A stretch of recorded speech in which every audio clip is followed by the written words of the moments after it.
গত 200 বছর ধরে উম্মতে মুসলিমার দেশে দেশে তাসাউফকে কালার করার জন্য, সুফিয়ায়ে কেরামকে নতুন প্রজন্মের সামনে প্রশ্নবিদ্ধ করার জন্য কোটি কোটি টাকা খরচ হয়।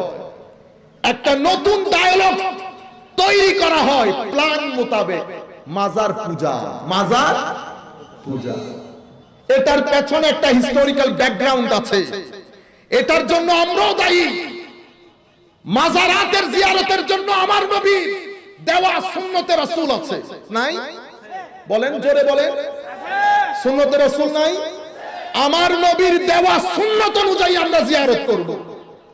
সেই জিয়ারতের মধ্যে আপনারা যদি বাচ্চা নিয়ে গিয়ে আপনাদের তর্জ তরিকা অনুযায়ী জিয়ারত করেন, জিয়ারত আর জিয়ারত থাকে না, পূজা হয়ে যায়।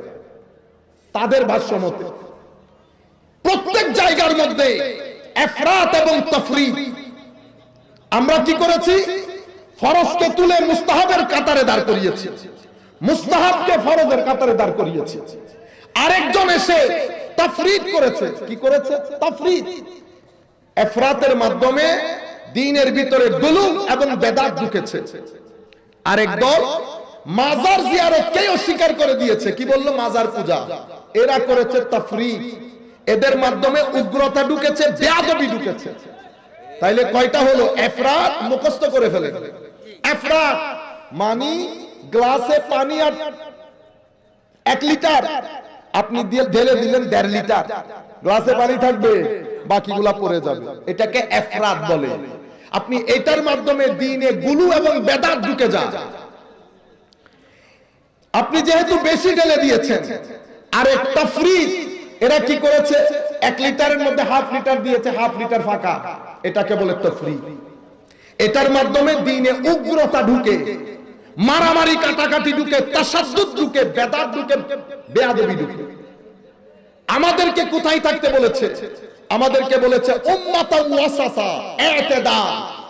আমাদেরকে থাকতে বলেছে মাঝখানে। না ইফরাত করব, না তাফরিদ করব। কিভাবে বাঁচবো? আমাদের ফুকাহায়ে কেরাম, হায় হায় হায়, মারা যেমন, শিক্ষক যেমন ছেলের জন্য অঙ্কের লিস্ট করে দেয় না, চার্ট। আপনারা চার্ট লাগিয়ে রাখেন না? চার্ট কি নিজে বানান না শিক্ষক বানায়? কেন গুগল করে করে নিজে বানাইতে পারলেন না? বানাইতে পারবেন না? শিক্ষকে চার্ট বানিয়ে দেয়। আমার ছেলেরা এই চার্টগুলো দেখে দেখে মুখস্থ করে পরবর্তীতে অঙ্কের মাস্টার হয়, ইংরেজির মাস্টার হয়, টেন্সের মাস্টার হয়। ঠিক একই ভাবে উম্মতে মুসলিমার ফুকাহায়ে কেরাম শরীয়তের থাকবে